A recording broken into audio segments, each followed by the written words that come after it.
Hello again. The Practical Animal Channel is dedicated to the public understanding of conservation, aiming to give students and career breakers tips that may just give you the edge you need to land that dream animal job. To meet today's guest, we go to Namibia in Sub-Saharan Africa. Nadja Le Roux is a conservation thinker talking today about wild dogs.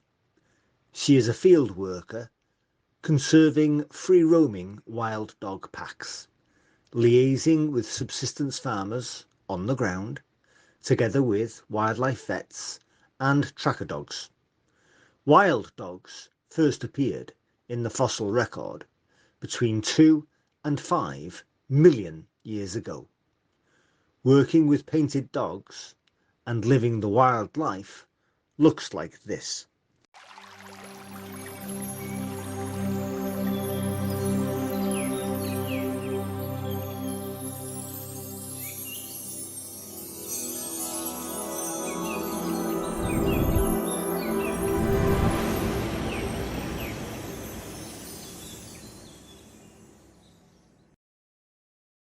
How possible is it, Nadja, for foreign vets, British, North American, to say, I want to live in Namibia. I'm going to move out there. I'm a vet. I'm going to move out there, or I'm a biologist. I'm going to move out there and do what I can to work with wild dogs.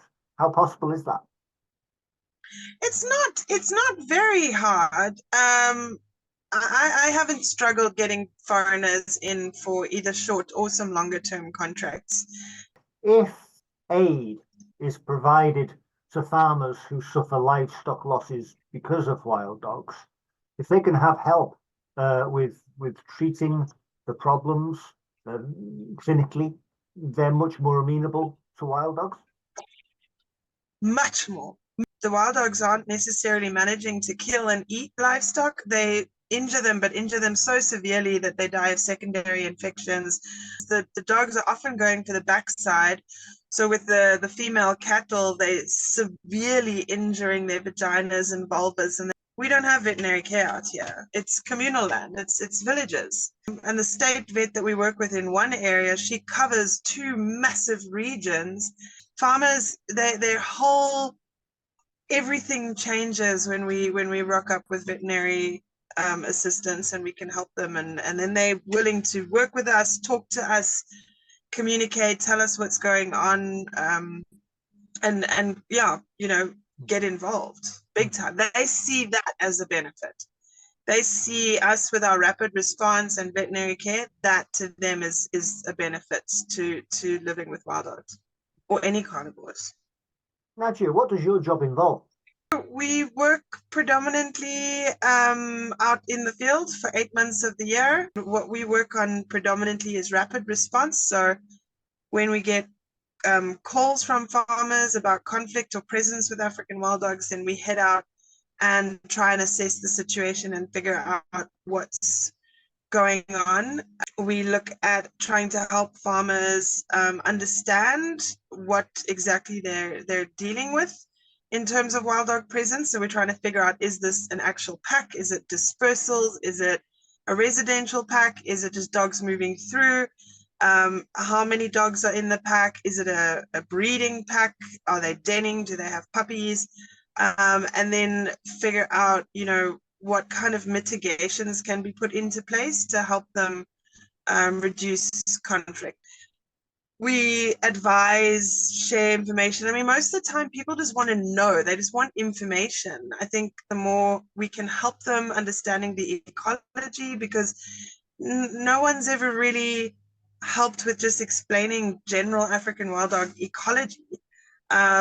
We can tell very quickly whether a pack is going to be problematic or not once we can figure out what's going on with that pack. Because, for example, a pack that's got youngsters that they're trying to feed, they're going to hunt more, they're going to target certain areas. The dogs also can't necessarily take down large prey. So adult cattle, for example, are less vulnerable, but it's often the calves. And in these cases, it's mostly calves that have been left unattended. So they've been separated from their mothers because of grazing competition. So people try and graze their calves in one camp and the adults in another camp, and then bring them in once a day for water.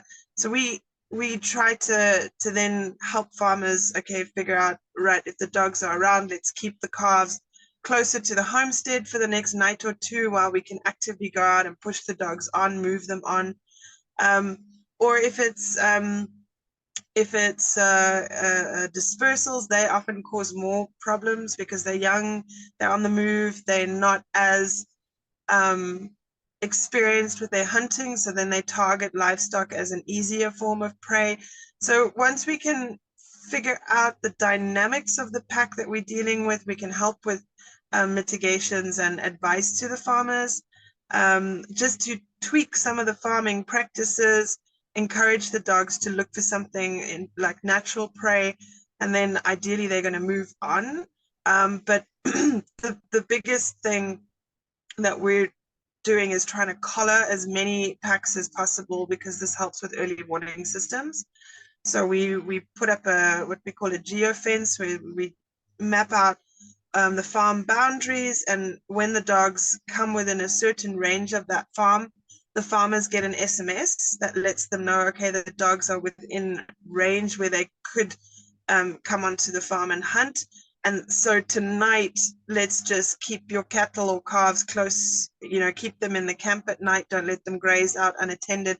Just put in a couple of steps to protect your livestock, mitigate. The dogs will then likely go for something natural like a kudu or a deker or a steenbok, and then they'll move on. So the harder we make it for them to predate on livestock, the less likely that they're going to. So our big focus then is trying to collar dogs, but also awareness, education, understand, biodiversity and just general wildlife ecology and how everything kind of fits together.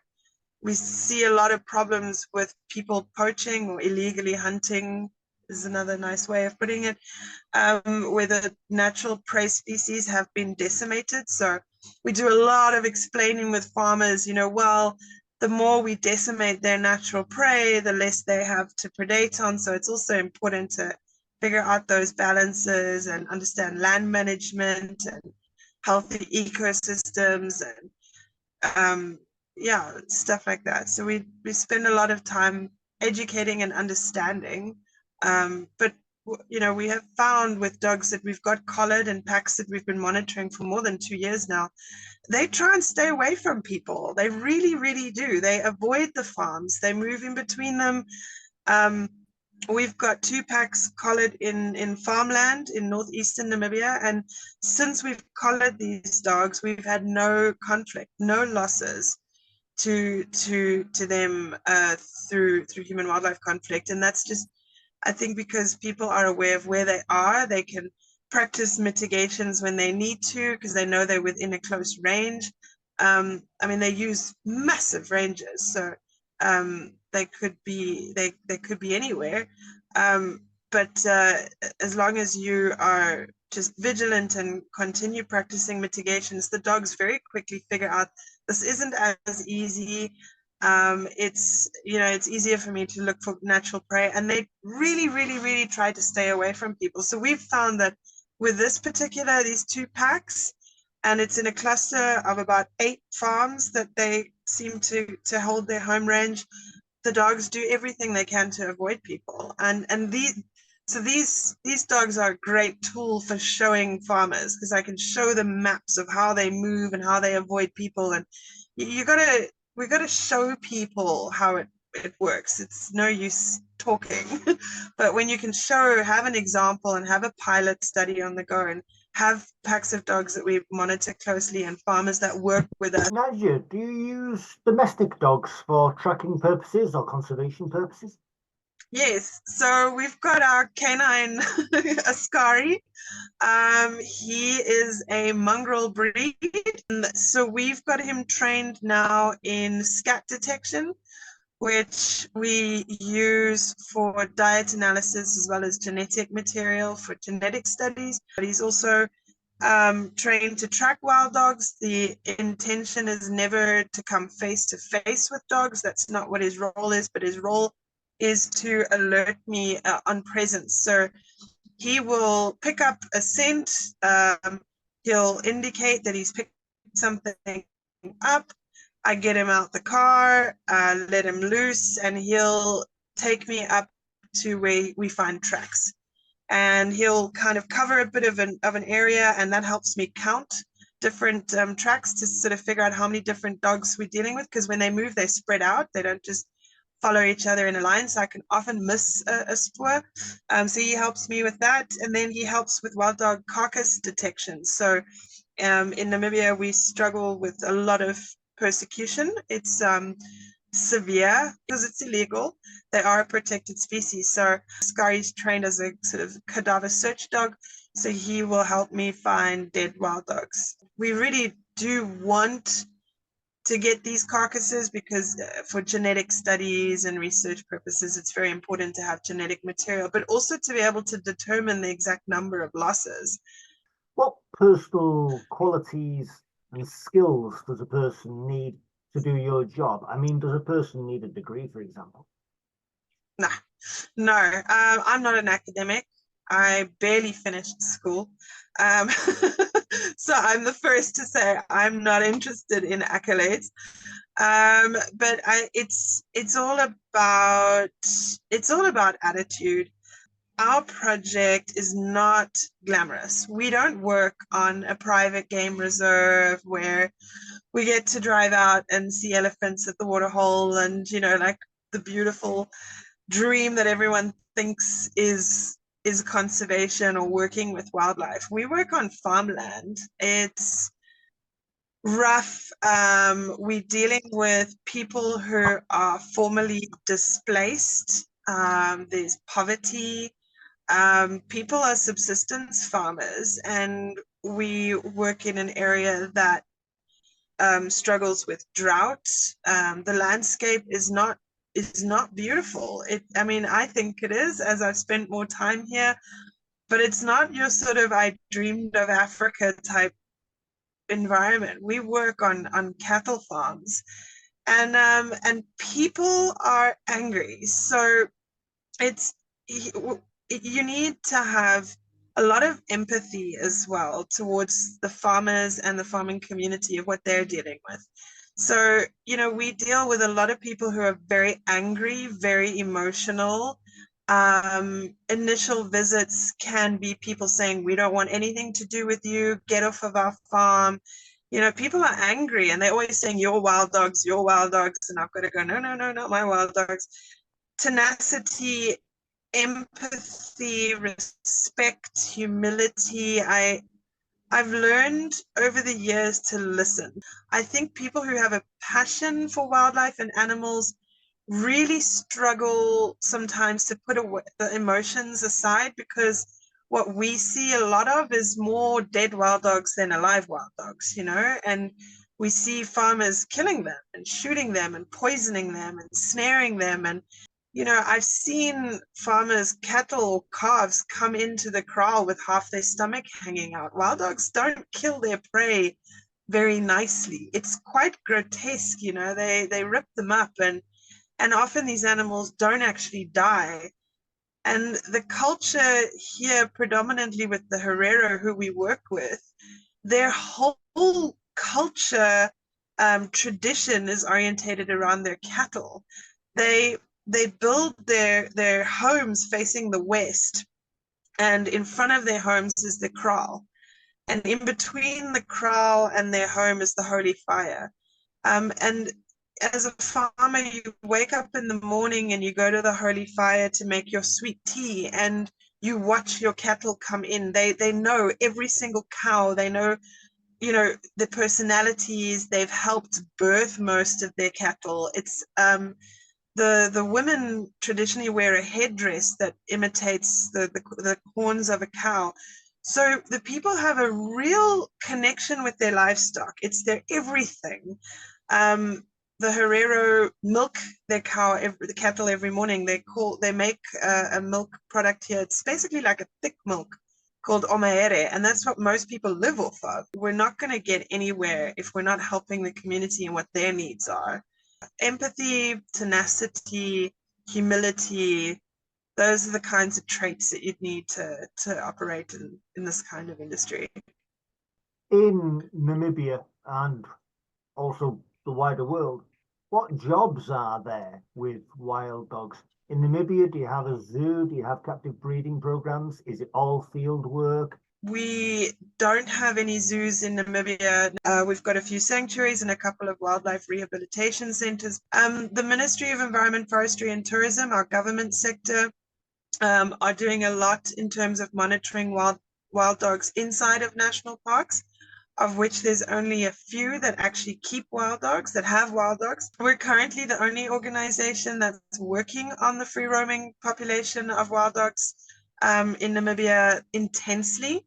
Wild dog conservation has been severely neglected in Namibia, and I think there's a few reasons. One, it's not glamorous. Yeah, not giving up. After your second year of being shouted at and nobody wanting to work with you because they hate wild dogs so much, it's pretty easy to give up. So it's taken a lot of just hanging in there and grit. They're a difficult animal to work with because they cover such massive ranges and you don't see them. You hardly ever see them. For the first 5 years that I got into doing this, we used to joke about chasing ghosts because I didn't see an actual live wild dog. How would you describe wild dog conservation in Namibia today, Maddie? We're trying to understand where these dogs go and why. Nadia, for people who want to work with wild dogs, where is the best place to look for jobs? I mean, it's obviously a very niche area, but is there a place where you can look? The Southern African Wildlife Management Association, SALMA, they put out a lot of stuff that's happening with job opportunities within conservation in general. By putting themselves out there and making themselves available to volunteer or help out or intern, and that way you start making connections. Which books or people or meetings have most influenced your thinking about African wild dog conservation? Garth Owen Smith and Dr. Margaret Jacobson, Dr. Laurie Marker as well from the CCF. I lived for a while with Lisa Hansen up in the Zambezi from the Kwandu Carnivore Project, and Lisa had a big impact on me in terms of carnivores. Watching her work, and she was a one-man band in those days, still is, and her absolute passion solidified carnivores for me. Dr. Greg Rasmussen from Zimbabwe. We've had great successes with our free roaming rhino and our desert adapted lions and elephants, and they get a lot of attention.